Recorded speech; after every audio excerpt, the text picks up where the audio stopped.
देखें prime minister Narendra Modi बरनोई का दौरा हुआ, उधर की हिस्ट्री की जो सबसे बड़ी मस्जिद है ना, उसमें प्राइम मिनिस्टर मोदी ने उधर का दौरा किया। इंडिया के हवाले से यही सोच है कि मुसलमानों को वहाँ पे सही से जगह नहीं दी जा रही। अच्छा, आपको तो मैं हिंदुस्तान से नफरत करता था, मैं बुरा समझता था हिंदुस्तान को और हिंदुओं को बुरा समझता था। मैंने इंट्रो पे लगाना है भाई आप इंट्रो पे लगाए, जहाँ मर्जी लगाए, मैं तो नहीं है। हम लोग कभी कहते हैं पठान बुरे हैं, कभी कहते हैं पंजाबी बुरे हैं, कभी कहते हैं सिंधी बुरे हैं, कभी कहते हैं बलोची बुरे हैं। देखें यहाँ मलेशिया के प्राइम मिनिस्टर आते हैं हिंदुस्तान, बहुत अच्छे तल्लकात बताते हैं। वो कहते हैं हिंदुस्तान का कल्चर हमें बड़ा पसंद है। उन्होंने तो एक गाना भी शायद वो कहते हैं कि हमारे मुल्क के बीच में हिंदुस्तान की मूवीज देखी जाती हैं और हमारे लोग हिंदुस्तान के गाने सुनते हैं। इवन के उन्होंने खुद गाना सुनाया, वो वाला मुझे याद आ गया, दोस्त दोस्त ना रहा। ये बड़ा मशहूर है, अमिताभ बच्चन का मेरे ख्याल से गाना है, ये पुराने दौर का। दोस्तों हमारे श्री नरेंद्र मोदी जी अभी हाल ही में बरनई गए थे, और बरनई में जब गए तो बरनई के जो प्राइम मिनिस्टर था वो हमारे श्री नरेंद्र मोदी जी को बहुत अच्छी तरीके से स्वागत किया। और दोस्तों जो बरनई का मस्जिद था उसमें हमारे श्री नरेंद्र मोदी जी जाकर बैठे। तो पाकिस्तान कहता है कि मोदी इस्लाम के खिलाफ है, मोदी मुसलमान के खिलाफ है, मोदी मस्जिद तोड़ता है। दोस्तों जो इंसान मस्जिद तोड़ेगा वो कभी मस्जिद में नहीं जाएगा। जो इंसान मुसलमान के खिलाफ रहेगा वो इंसान आज भारत में 40 करोड़ मुसलमान को नहीं रहने देता। और जो इंसान इस्लाम के खिलाफ रहेगा वो इंसान इस्लामिक मुल्क में कभी नहीं जाएगा। बाकी दोस्तों ये पाकिस्तान के लोग को समझाना बहुत मुश्किल होता है। बाकी दोस्तों आप लोग हमारे वीडियो पूरा कंटिन्यू बने रहिएगा, क्योंकि दोस्तों इस वीडियो में बहुत मजा आने वाला है और दोस्तों वीडियो बहुत मजेदार होने वाला है। तो नमस्कार दोस्तों, आप देख रहे हैं सत्ता डायरेक्शन 2.0। मेरा नाम है सुबोध कुमार। और दोस्तों अभी तक हमारे चैनल को सब्सक्राइब नहीं किए हैं तो प्लीज सब्सक्राइब कर लीजिएगा और बेल आइकन प्रेस कर लीजिएगा ताकि हमारा वीडियो का नोटिफिकेशन आप लोगों को पास मिलता रहे। तो चलिए दोस्तों चलते हैं वीडियो तरफ, फिर मिलते हैं वीडियो के एंड में। सबसे पहले चौधरी साहब मस्जिद के ऊपर आए। ठीक है, देखें प्राइम मिनिस्टर नरेंद्र मोदी बरनोई का दौरा हुआ, उधर की हिस्ट्री की जो सबसे बड़ी मस्जिद है ना, उसमें प्राइम मिनिस्टर मोदी ने उधर का दौरा किया, उधर के इमाम से मिले, उधर के लोगों से मिले, मस्जिद की खैर की बात की उन्होंने। उधर दुनिया में क्या मैसेज गया? पूरी दुनिया में पीस और अमन का मैसेज गया। उन्होंने बताया, देखिए अभी पहले तो सुनने में आता है ना बात, आप बात को घुमाते कि उन्होंने क्या किया। आप ये बात करो जो मैं कर रहा हूँ कि मोदी को दुनिया में कहा नहीं जाता इस्लाम का दुश्मन, मोदी को कहा नहीं जाता इस्लाम का दुश्मन। अच्छा, ये इस्लाम का दुश्मन दुनिया में नहीं कहा जाता, ये पाकिस्तान के मीडिया पे कहा जाता है। अब वो इस्लाम के दुश्मन कैसे हैं, वो भी तो बात करें। अभी सबसे पहले खबर अब हमारे मीडिया पे चल रही थी, जो रिसेंटली मैंने सुनी है कि मोदी ने हिंदुस्तान में मुसलमानों की मस्जिदें तोड़नी शुरू कर दी। ठीक है भाई, जो बंदा मस्जिदें तोड़ता है ना, वो फिर दूसरे मुल्कों में जाके मस्जिदों की खैर की बात नहीं करता और मस्जिदों में जाके विजिट नहीं करता। मस्जिद में इमाम से सब मुझे बात करने देना आप प्लीज। तो वो दूसरे कंट्री में जाके मस्जिदों की बात नहीं करता, उनके इमाम से नहीं मिलता। अब आए हिंदुस्तान में, आपको याद होगा कि इसके ऊपर हम लोगों ने एक वीडियो की थी कि हिंदुस्तान की हिस्ट्री की सबसे बड़ी मस्जिद प्राइम मिनिस्टर नरेंद्र मोदी हिंदुस्तान में बनवा रहे हैं। दुनिया का सबसे बड़ा कुरान पाक उस मस्जिद में रखा जा रहा है। इमाम काबा उसकी ओपनिंग सेरेमनी में आ रहे हैं। ये मोदी है जो मुसलमानों को तहफ़्फ़ुज़ दे रहा है, अपने पल्ले से मुसलमानों को बहुत ज्यादा पैसे दिए, मुसलमानों की खवातीन के तहफ़्फ़ुज़ की बात करता है प्राइम मिनिस्टर नरेंद्र मोदी हिंदुस्तान के बीच में। हमारा मीडिया हमें तासुर ये देता है कि मोदी मुसलमानों के खिलाफ है, वो मुसलमानों के दुश्मन है, वो मुसलमान। अब एक बात तो ये होगी, मैंने आपको मस्जिद की बता दी। अब मैं बात करना चाहूंगा सऊदी अरबिया, जहां हमारा मक्का मदीना है। वो सऊदी अरबिया जिसकी हम बड़ी इज्जत करते हैं, क्योंकि हमारा मजहब का सारा सिलसिला ही सऊदी अरबिया में है। तो उनके प्रिंस जो हैं सलमान प्रिंस सऊदी अरबिया के, वो हिंदुस्तान के साथ अच्छी दोस्ती रखते हैं। वो हिंदुस्तान प्राइम मिनिस्टर मोदी को मिलने आते हैं। तजारत के मामलात होते हैं, हमारे मुल्क के इतने रिजर्व नहीं है जितने उनके साथ ट्रेड होती है हिंदुस्तान की। सऊदी अरबिया की बात बता रहा हूँ, जहाँ पे हमारा मक्का मदीना है। हमारा मजहब का सारा सिलसिला ही सऊदी अरबिया में है। तो उनके प्रिंस जो हैं सलमान प्रिंस सऊदी अरबिया के, वो हिंदुस्तान के साथ अच्छी दोस्ती रखते हैं। वो हिंदुस्तान प्राइम मिनिस्टर मोदी को मिलने आते हैं। तजारत के मामलात होते हैं, हमारे मुल्क के इतने रिजर्व नहीं है जितने उनके साथ ट्रेड होती है हिंदुस्तान की। सऊदी अरबिया की बात बता रहा हूँ, जहाँ पे हमारा मक्का मदीना है। उसके बाद आपको रिसेंटली अभी कुछ दिन पहले आपने सुना होगा कि मुसलमान कंट्री मलेशिया के प्राइम मिनिस्टर आते हैं हिंदुस्तान।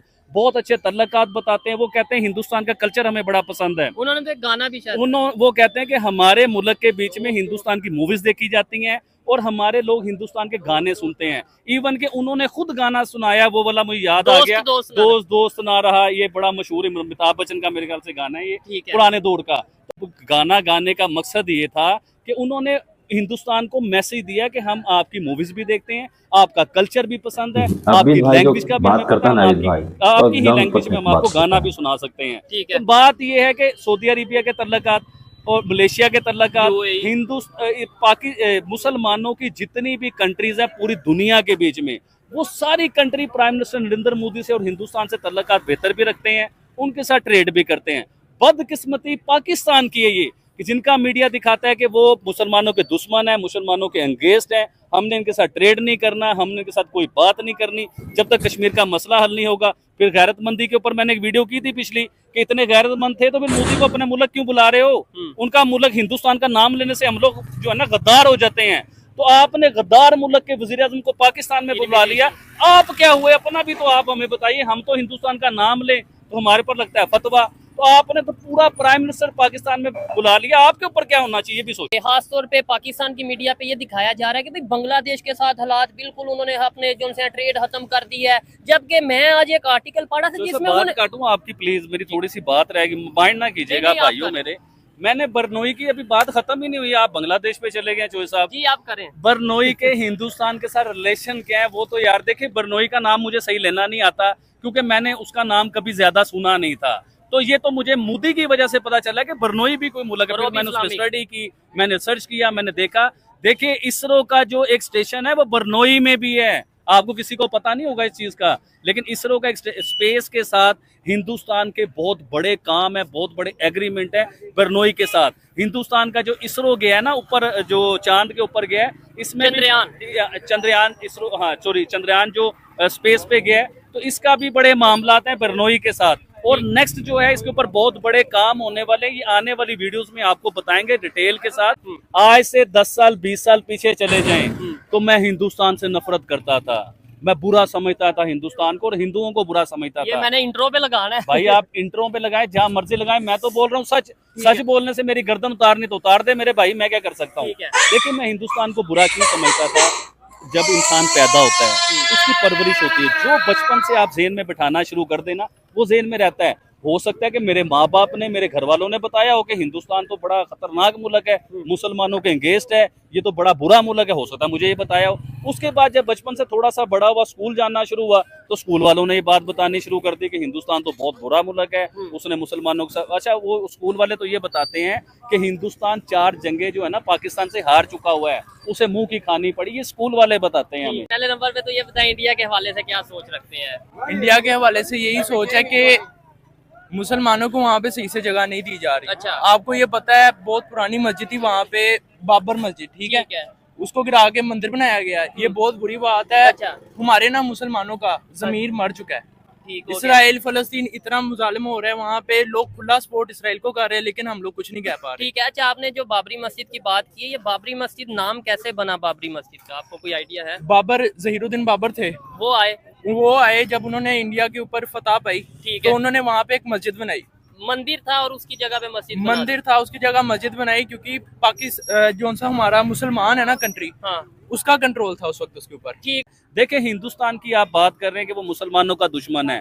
मुसलमानों की दुनिया में सबसे ज्यादा मुल्क मुसलमानों के हैं, वो सारे मुल्क के हिंदुस्तान के साथ तल्लकात बेहतर हैं, उनके साथ ट्रेड करते हैं, उनके साथ बिजनेस करते हैं। प्राइम मिनिस्टर मोदी की कल की बात या आज की या परसों की बात बताता हूँ कि वो बरनोई मुसलमानों का एक कंट्री है जिसका आपने कभी नाम नहीं सुना होगा, उस कंट्री में गए और मस्जिद का विजिट किया, स्पेशल मोदी ने मस्जिद का विजिट किया है। तो हमें तासुर ये फैलाया जाता है कि वो मस्जिद से नफरत करते हैं। अगर जो इंसान मस्जिद से नफरत करता है वो मस्जिद में करने क्या गया, वो लेने क्या गया, उसका काम क्या मस्जिद के बीच में? ये पीस और अमन का मैसेज दिया जाता है पूरी दुनिया को कि देखिए आप गलत तासुर फैला रहे हैं। हकीकत में मैं तो मस्जिद में भी जाता हूँ, मैं मुसलमानों से मिलता भी हूँ। हिंदुस्तान के मुसलमानों को करोड़ों अरबों रुपए दिए मोदी ने अपनी जेब से, भाई गवर्नमेंट के नहीं, कह रहे थे कि इंडिया वो पुरानी बात कर रहा हूँ। उन्होंने जो है फिर उसके बाद हिंदुस्तान में हिस्ट्री की सबसे बड़ी मस्जिद बन रही है हिंदुस्तान की हिस्ट्री की, यानी कि हिंदुस्तान में इतनी बड़ी मस्जिद कभी नहीं बनी जो मोदी साहब बनवा रहे हैं। यूनिटी देखिए, हिंदुस्तान यूनिटी के साथ चला है, जो वो दुनिया की 5वीं बड़ी इकोनॉमी बन गया।